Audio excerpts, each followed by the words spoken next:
really wanted to do something that focuses or centers on exhaust baths. Like this idea of you dye yarn once and then you dye it again. You can dye it a third or fourth time, and each time you'll get the same sort of shade but much paler. So that kind of idea. And have it where like this is the, like let's say this is red, then orange, yellow, green, blue, and purple. I thought I'd do the rainbow, why not? And then this will be the dark red, medium, and then a pale red, all with the exhaust. So I've collected all of these colors, but I want to now show them off to reverse that direction and do a chevron where this is like either the color and gray, because I'm kind of tired of white. So that way, and then this will be this way, and then this will be back that way for the 6 colors. I don't know. That's my thinking, and we'll see how it works out.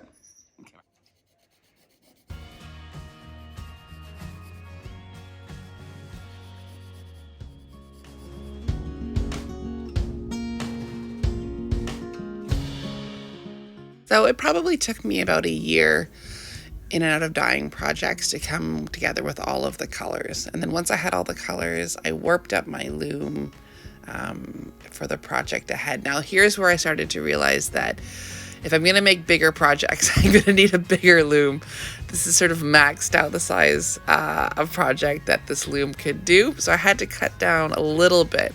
I wanted to have 10 triangles across in the row, but I ended up needing to do 8 because I just didn't have a big enough loom. So obviously that's what I need to do for my next project, is just to get a bigger loom.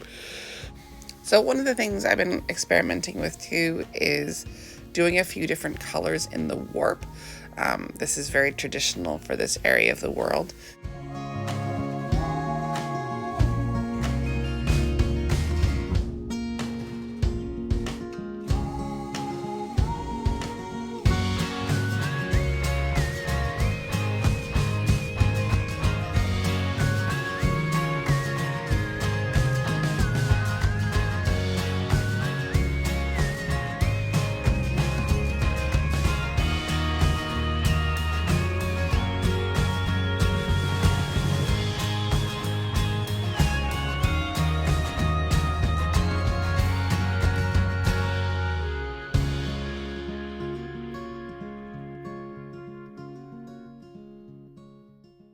Once you're done putting the warp on, you've also got to tighten and spread out the warp.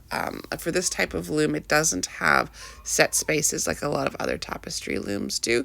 And so as you go along, you need to watch your spacing and then pull it tight to ensure that your warp is tight. If your warp is not tight enough, you'll find when you cut it off that your weaving will get a little bit loose. I first learned how to weave a tapestry style in South Africa with a master weaver named Nora Ordman. I have, I think, a little video to her because she passed away this year. And she always taught us to start, she had a little weaving studio, and she taught us to start our weaving with a twined edge. So usually she has between 4 to 6 twined edge. For this style of weaving, the entire thing is actually twined. So twining is moving the weft around in a twist around each of the warp. The warp threads are the ones that go up and down. So that's what we did. And then I find, just for my own self, if I'm doing a design, I often will put these threads in to sort of mark how big and the spacing, just to ensure that I've got the math right for the warp and the weft design.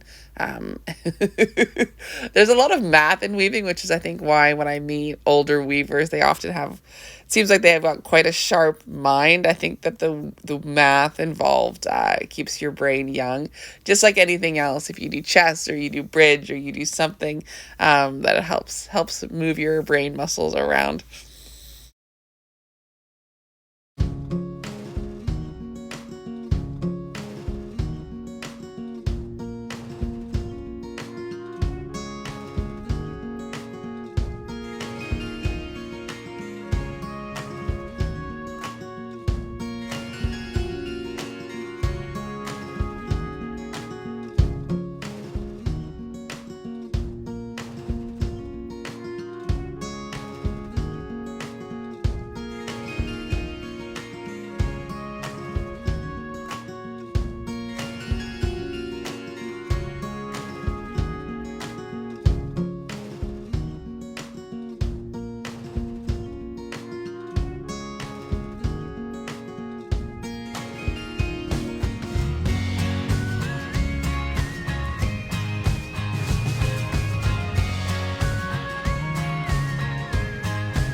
Okay, let's do this.